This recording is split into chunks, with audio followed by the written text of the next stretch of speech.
Welcome to the Real Estate Agent Market Update and Mindset Podcast. I'm your host, Angie Gerber, and every Monday you will get a snapshot of what you need to know about the real estate market in real time. And Thursday's episode will focus on your mindset and leveling up in your real estate business because let's face it, business problems are solvable. It's all the other personal crap that we drag into our businesses that keep us stuck. So let's get to it. All right. Welcome everyone to the Monday Market Update call. It is the 10th of March. And lots to cover. So Nikki, I'll let you take it away. Awesome. Well, happy Monday, everyone. And just so everyone knows, I'm not driving. I am just riding passenger. So we are perfectly safe to continue on with the call today. Wanted to just update you as mortgage interest rates are remaining in the mid to high sixes right now. We're seeing some improvement in the bond market, which are helping to drive those interest rates down. We are going to be seeing this week some CPI numbers come in, which is your consumer price index. They are expecting those to go lower, which should help the bond market even further to kind of push those interest rates down a bit. But all good signs. Jerome Powell came out on Friday and did talk about the Fed being a little bit patient and a little bit more conservative, but all the information, all the numbers that are coming in are indicating that they're going to have really no choice but to continue to lower those interest rates. So predictions right now is that it's in there. We kind of keep an eye on it and see what happens. That's an extremely early prediction, but right now everything is looking good from that standpoint. I just wanted to talk a little bit about property taxes and some of the things that have been going on in different states, and specifically property taxes as they pertain to new construction property. So as far as property taxes go, as everyone knows, that property gets assessed every year, and then there's a certain tax amount, and most of the time that tax amount just keeps going up every year.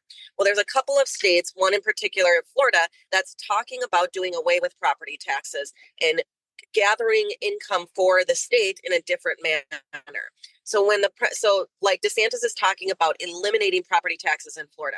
Well, what this means for the housing market, obviously, is that more affordability from a home standpoint. And once you get that mortgage paid off, that property actually does belong to you and you're not paying tax on it, which would be a huge change in the industry and really how we qualify people for mortgages. Obviously, that means you can qualify for more of a house. You don't have to worry about those property taxes going up every year. And it could be a real benefit to homeowners and to the affordable housing information that we talk about just kind of on the daily and how to help solve for that. I also wanted to bring up, because I've had to deal with this actually 3 times last week with new construction properties and how they are taxed. So there's a couple different ways that as a lender, we have to look at the property tax information. As we all know, that when you have a new construction property, initially what you're usually paying is what's called lot tax. And what lot tax is just the tax on the bare land. And the actual tax value or the actual assessment for property taxes usually doesn't happen until a year or 2 later after that home is constructed and built. Well, there's been some changes that have been happening lately, particularly in certain states, that I want to kind of touch on.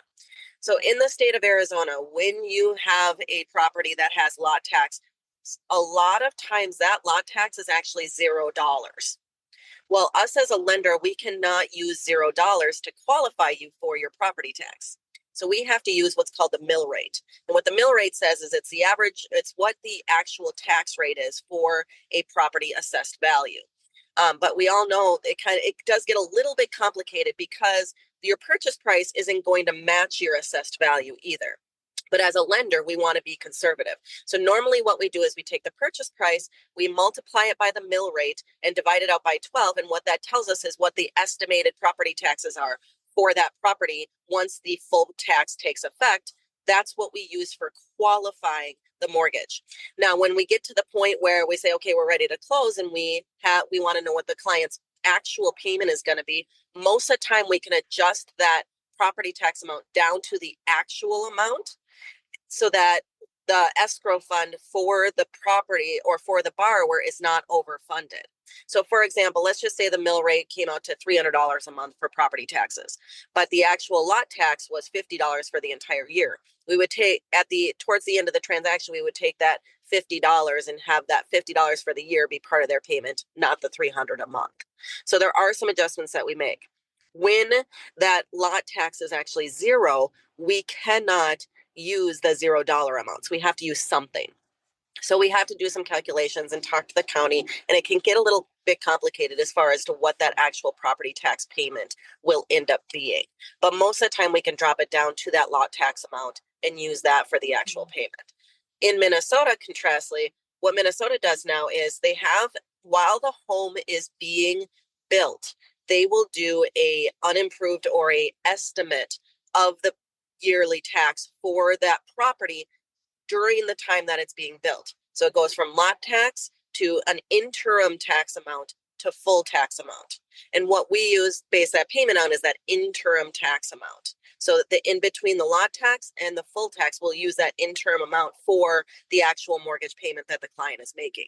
Now, there's a lot that goes into these property taxes, a lot that goes into the assessment, but just from a lender perspective, purely for clients who are looking at new construction properties in particular, it's important that the lender can qualify them on the full tax amount, even if that payment gets adjusted over time throughout the loan process. So a lot of times when we're qualifying clients, obviously we want to qualify them on what the actual property taxes are, but we have to pay attention on new construction properties to make sure we can make those appropriate adjustments for the property tax. So it's important piece of transparency for the client when we're working with them if they are purchasing new construction, to understand like, hey, your payment's going to look higher throughout the loan process, but it's actually not going to be that high at the end of the day.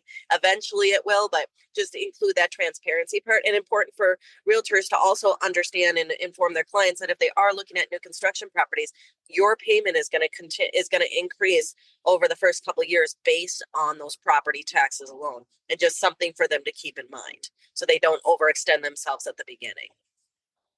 Yeah.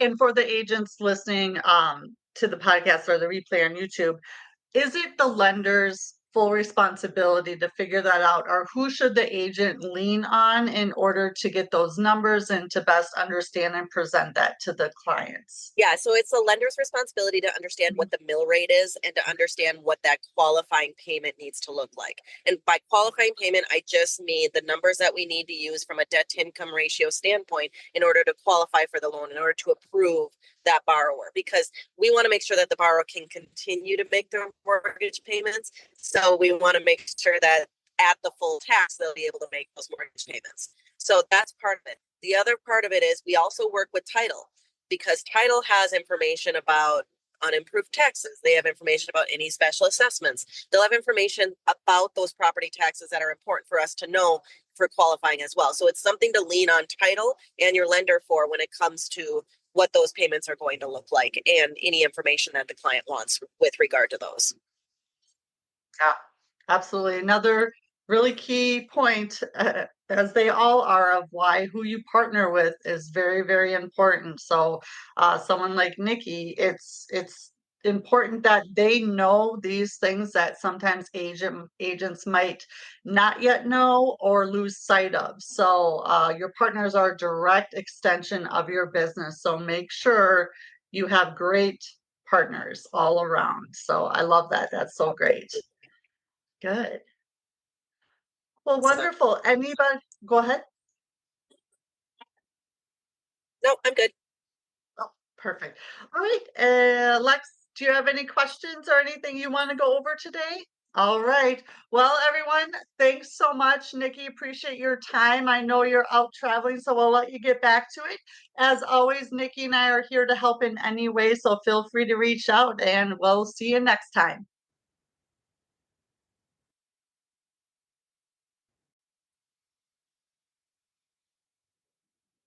Thanks for joining us today. And be sure to check out my ebook, From Hustle to Harmony for Real Estate Agents, on my Stan store.